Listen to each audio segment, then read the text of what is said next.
बहुत बहुत धन्यवाद संचालक महोदय।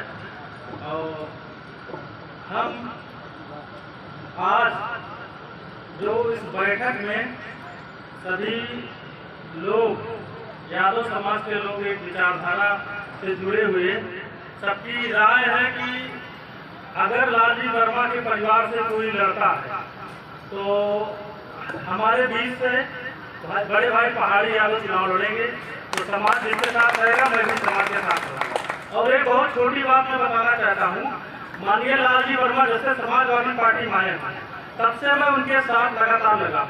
हमारा एक बहुत छोटा सा काम था, हमारे गांव के सामने नेशनल हाईवे बन रहा, उस हाईवे से एक पुलिया थी, जिस पुलिया के लिए हमने विभाग को लेटर दिया, माननीय सांसद जी को लेटर दिया, जब विधायक के नाम लेटर दिया और माननीय विधायक जी से कहा कि ये पुलिया हमारी बनवा दी, नहीं हमारा गांव पूरा जलमग्न हो जाता।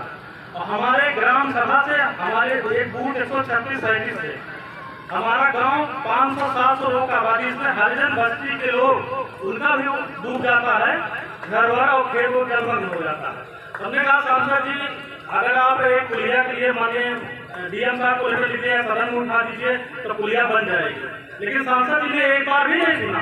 और वोट का परसेंटेज हमारे यहाँ एससी समाज ने 40% वोट देकर उनको सांसद बनाया, लेकिन सांसद जी सिर्फ अपने जात का काम करते हैं, जात विशेष का काम करते हैं। उनके यहाँ सारे लोग ठेकेदारी सिर्फ उनके जात के लोग करते हैं। मुझको इससे परहेज नहीं, उसको ठेकेदारी भी नहीं उनसे चाहिए, लेकिन सम्मान की जब वहाँ यादव के सम्मान की बात आते हो, यादव का सम्मान कदा भी नहीं करते हैं। हमने उनके 10 बार फोन करके कहा होगा और लेटर लिखा है, आज भी मेरे पास रखा है, जिस देख कर रखा उस देख कर रखा है, लेकिन वो सुनने का काम समाज का नहीं करते, वो सिर्फ अपने समाज का काम देखते हैं। और हमने आज तक उनसे कुछ नहीं मांगा है, अगर सामने पड़ेंगे तो भी मुँह पे कर लेंगे। और सबसे बड़ी बात यह है कि अभी हमारी सांसद जी से फिर बात हो रही थी कि मैं सांसद बन गया, मैं बहुत दुखी हूँ, मुझको सांसद नहीं बनना चाहिए, मैं पछता रहा हूँ। अगर वो पछता रहे हैं तो इस्तीफा देकर विधायक रहे हैं, क्या जरूरी है उनको सांसद बने रहने का? उन्होंने हमसे फोन से कहा था। और ऐसी स्थिति है कटेरी विधानसभा में कि हम तो सोचते थे कि हमारा ही काम नहीं सुनते, लेकिन पूरी कटेरी विधानसभा के लोगों के साथ ऐसा व्यवहार कर रहे हैं। वो किसी भी जात का लोग हो, वर्मा छोड़ के किसी भी जात के लोग हो, उनके साथ ऐसा ही व्यवहार कर रहे हैं। इसलिए अभी जल्दी में मीटिंग बैठी थी उनके सांसद बनने के बाद, समीक्षा बैठक थी। उस बैठक में जितने पदाधिकारी थे, जितने कार्यकर्ता साथी आए थे, बूथ से लेकर सेक्टर तक, सारे लोगों ने उनका जमकर विरोध किया। इतनी बेइज्जती आज तक समाजवादी पार्टी में मुझे जानते हुए जानकारी के हिसाब से आज तक किसी सांसद विधायक की इतनी बेइज्जती नहीं हुई। और उन्होंने ये लोकसभा लड़ने से पहले भी कहा था कि अगर मैं सांसद बन गया मुझको दूसरा चुनाव नहीं लड़ना है, आप ही लोगों को चुनाव लड़ना है। सबको बहुत सारे लोगों को झांसे में लिया और अपने समाज के लोगों को भी उन्होंने कहा था कि जैसे शिव कुमार वर्मा जी हो गए, विशाल वर्मा जी के बहुत सारे लोग कटेरी के हैं, कहा मैं आपको जो है चुनाव लड़ने का अवसर दूंगा। एक हमारे ही समाज के हैं श्याम नारायण यादव जी, उनको भी उन्होंने जिलाध्यक्ष बनाने का काम किया था कि जिलाध्यक्ष हम आपको बनाएंगे, लेकिन हुआ क्या, उनको जिलाध्यक्ष से महासचिव बना दिए। तो महासचिव इसलिए बनाए कि हम जब लोकसभा लड़ेंगे तो आपको विधायक ही लड़ा देंगे, और जब ये सांसद बन गए तो उनको किरकिरार कर दिए। तो ये हालात है कि वो अपने अलावा किसी का भला नहीं चाहते, वो परिवारवाद का भला चाहते हैं। मैं इन शब्दों का विराम देता हूँ। जय हिंद, जय समाज। सम्मान देने का काम नहीं कर रहे हैं। ये सम्मान अगर दे रहे हैं तो जो इनके साथ में आया है बसपा के साथ, उसी का सम्मान मिल रहा है। अगर सम्मान नहीं मिलेगा, समाजवादी पार्टी के पुराने कार्यकर्ता जितने हैं सब लोग इकट्ठा होकर के एकजुट होकर के निर्दलीय प्रत्याशी उतार करके लालजी वर्मा को अगर कोई परिवार कराता है उसको हराने का काम करेंगे। हम लोग यही प्रतिज्ञा करते हैं। ये जब सम्मान देंगे तभी हम लोग इनको सम्मान देंगे, नहीं सम्मान देने का काम नहीं करेंगे। ये आप लोगों को हम निवेदन करते हैं, इनको सम्मान अगर ये दे तभी इनको सम्मान दे, अन्यथा इनको धुतकारने का काम किया जाएगा। अगर इनके परिवार का कोई आता है तब हम लोग मैदान में निर्दलीय प्रत्याशी उतारेंगे। अगर नहीं आता है, कोई अपने बीच का नेता आता है या जयशंकर पांडे जी आते हैं, नहीं तो जो है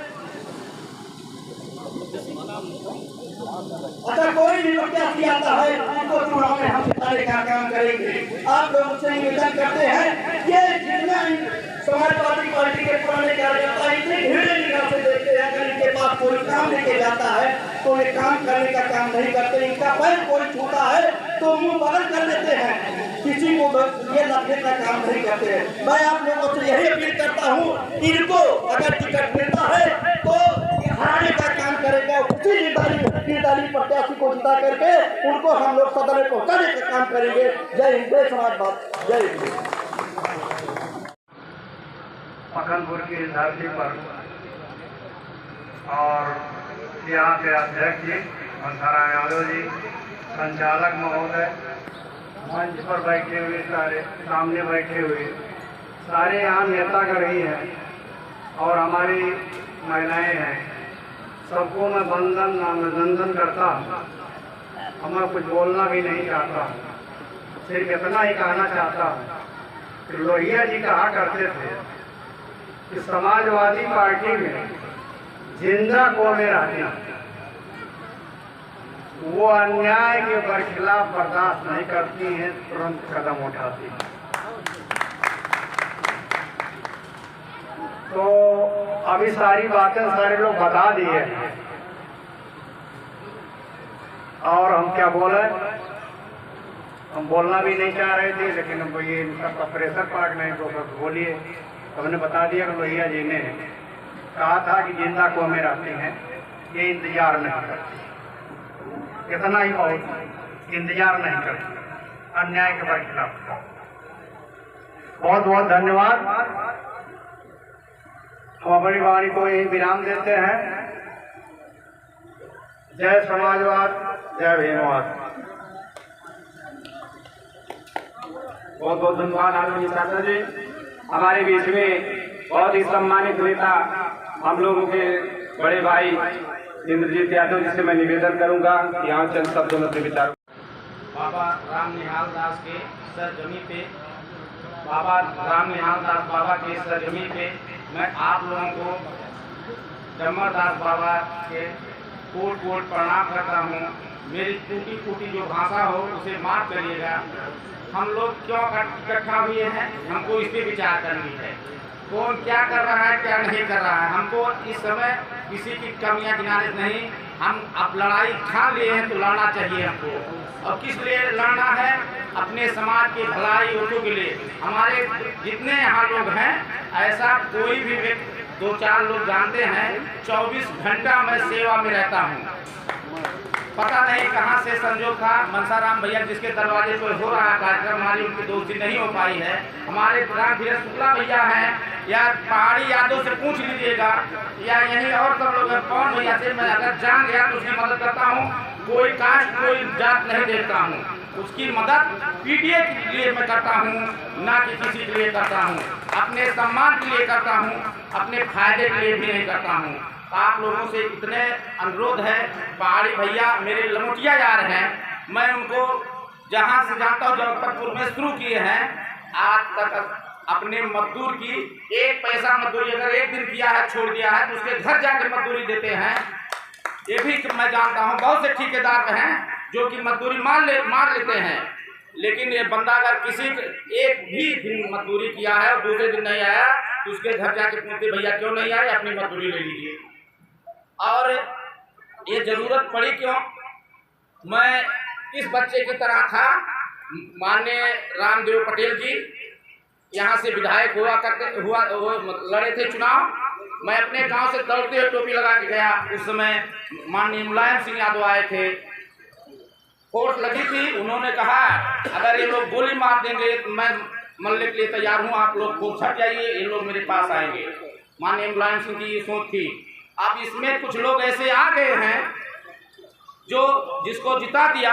मेरे गांव में मैं चैलेंज करता हूं, कोई सांसद का इलेक्शन हो रहा था, कोई बंदा आया हो तो मैं चैलेंज कर, मेरे गांव नहीं आया और मैं 150 वोट से उनको अपने आप वो जिताया हूं। उसके पहले मीटिंग थी, मैं भी विधानसभा अकबरपुर का सचिव पद पे नियुक्त हुआ और जब सेक्टर वाइज लगने लगा, यही लालजी वर्मा हैं, इन्होंने पूछा तुम कैसे प्रचार करोगे? मैं पेशे से डॉक्टर हूँ, डॉक्टर तिवारी के यहाँ रहता हूँ और सबका भला करता हूँ। डॉक्टर तिवारी जानते भी हैं, जिसका कह देता हूँ फीस माफ होता है। मैं पैसे से कुछ भी हो, एक दिन मैं समय आपको दे दूंगा, बहुत रहेगा। और जिस कम से कम अगर मैं 100 आदमी का मदद किया हूँ तो मुझको 200 वोट मिल जाएगा। उस घड़ी में मैं काम आता हूँ, दुख की घड़ी में आता हूँ जब उसको कुछ नहीं सुझाई देता है। उन्होंने कार्यालय कहा तुम कैसे प्रचार करोगे, कम से कम 20 भाई मेरे खड़े हो गए। धर्मेंद्र यादव दरवेश से पूछ लीजिएगा। शालिग्राम यादव ने कहा कि इनके जैसा प्रचार कोई कर ही नहीं सकता। यही रामचल हैं, 1000 लेकर जनसंख्या में बजदहा से लेकर और शिव बाबा यहाँ पेट्रोल लाल बरदस तक उनको जिता के छोड़ा। तो हम लोग जब मेहनत कर रहे हैं, कार्यकर्ता हैं, हमारा सम्मान नहीं होगा तो हमको ऐसे सांसद विधायक को नहीं चाहिए, चाहे जो भी हो। और सबसे बड़ा मैं धन्यवाद देना चाहता हूँ कि हमारे मनसाराम भाई ने ऐसा दिल दिखाया कि अपने दरवाजे पे इतना लोगों को बुलाया। ये गांव पखनपुर धन्य है जो सबको चल के इस दुआबा में, मतलब इस में आना पड़ा सबको। और मैं कुछ नहीं करूंगा। मेरा प्रत्याशी मेरा भाई पहाड़ी यादव नहीं है, आप लोग हैं। पहाड़ी नहीं रहेगा प्रत्याशी, पहाड़ी एक तो वो चिन्ह है, एक निशान है। बाकी समझो जिस दिन पहाड़ी कोई पद पा जाए, जब कहिएगा आधी रात, वो नहीं सुनेंगे तो मैं सुनूंगा या मनसाराम भैया सुनेंगे। इसीलिए आप लोगों को मैं वंदन अभिनंदन करता हूँ। जय समाजवाद, जय भीम।